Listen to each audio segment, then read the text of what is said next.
मीरा नगरी मेड़ता सिटी के Marwar sports shooting academy में 69वीं राइफल पिस्टल शूटिंग प्रतियोगिता में विजेता खिलाड़ियों का स्वागत व अभिनंदन किया गया था।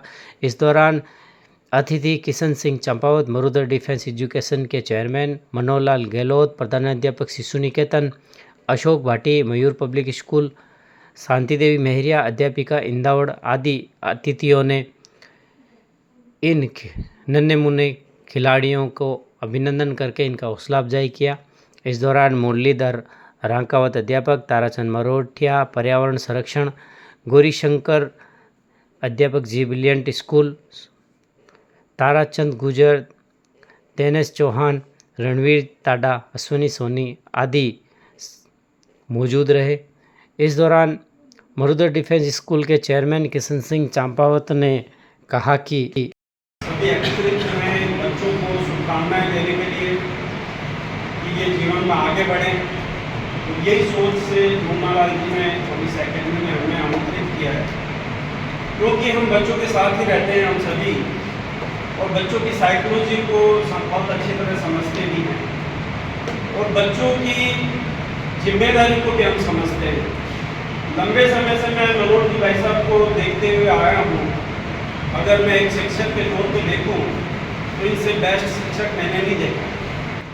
कारण उसके लिए निरंतर अच्छे बने रहना, अच्छा कार्य करना, ये चीज़ मैंने इनमें देखी। मुरली जी अच्छा काम कर रहे हैं, मैडम साहिबा, भाटी जी भी शिक्षा के क्षेत्र में है। मैं बच्चों में एक ही जैसे बताया मनोहर जी भाई साहब ने, और ताराचंद जी भी लंबे टाइम से शिक्षा के क्षेत्र में मैं देख रहा हूँ, साथ में कुछ पर्यावरण को लेकर भी बहुत बड़े कार्य करते रहते हैं आप, तो इनको भी धन्यवाद है। मनोहर जी भाई साहब को लंबे समय से देख रहा हूँ कि निरंतर शिक्षा के क्षेत्र में समाज में किस तरह अच्छा कार्य करना है, ये लंबे समय से कर रहे हैं। मैं भी इनसे बड़ा प्रभावित हूँ और ऐसा ही होना चाहिए। बच्चों, मैं आपको अपने जीवन के लिए, आपके जीवन के लिए केवल यही मार्गदर्शन दूंगा कि हमें ईश्वर ने जन्म दिया है और हमारी 100 साल की उम्र रहती है।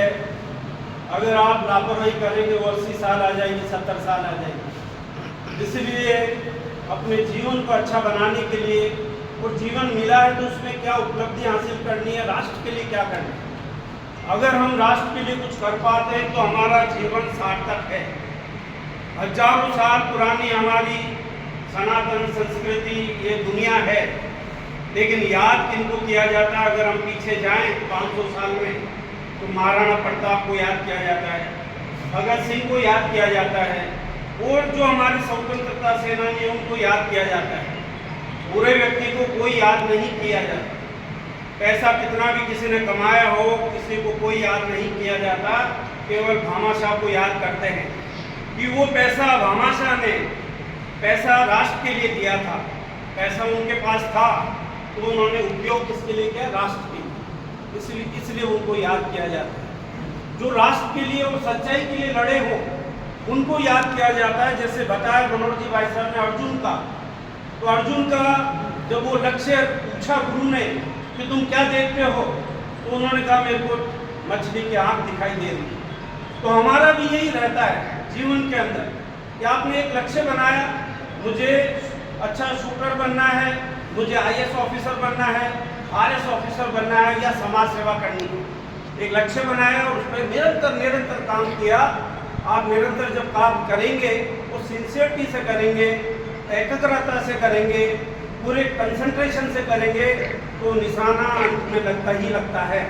इसलिए जीवन को अच्छा बनाना मेन दायित्व होना चाहिए। कोई 8 साल का हो या 60 का हो, कोई फर्क नहीं पड़ता है। 8 के बच्चे में भी अगर आप पॉजिटिव सोचते हैं तो बहुत कुछ अच्छा सोच सकते हैं और अच्छा बन सकते हैं। और ऐसे लोग भी हैं जो 60 के हो गए हैं।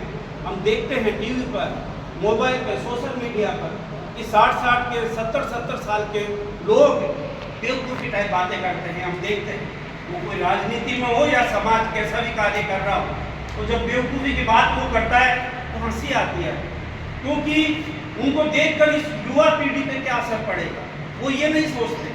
उन्हें आज का जो बेनिफिट है वो सोचते हैं कि हमें आज बेनिफिट मिल जाए, लेकिन उस बेनिफिट का क्या तात्पर्य है, उस पैसे का क्या तात्पर्य है जिससे आपको कोई जीवन में याद भी नहीं करेगा, अपने खुद के बच्चे याद नहीं करेंगे। इसलिए बच्चों, अपने जीवन को सुंदर बनाओ, अपने जीवन को ऐसा बनाओ कि हम राष्ट्र के लिए कैसे काम आ सके, कैसे उन्होंने किस प्रकार किस परिस्थितियों में पढ़ाई की, उन्होंने किस प्रकार इस स्टेज को प्राप्त किया। ध्यान करिए, हमारे पास तो शिवराज जी सांगला पढ़ते थे मेरता सेकेंडरी स्कूल, लगन के साथ उन्होंने पढ़े।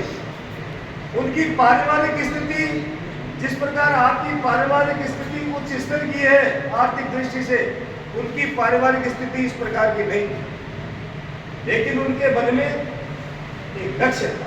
और तीसरी बात, वो दिव्यांग होते हुए भी उन्होंने अपने मेहनत और परिश्रम, संघर्ष करके, सभी प्रकार की परिस्थितियों से संघर्ष करके उन चुनौतियों का सामना करते हुए आगे बढ़े।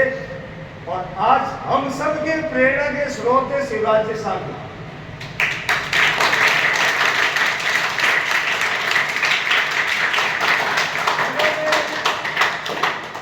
हमारे भारत में ही नहीं, अंतर्राष्ट्रीय स्तर पर विजय की पताका को फहराया। ये कितना गौरव का विषय है, कितना प्रेरणा का स्रोत अपन शिवराज जी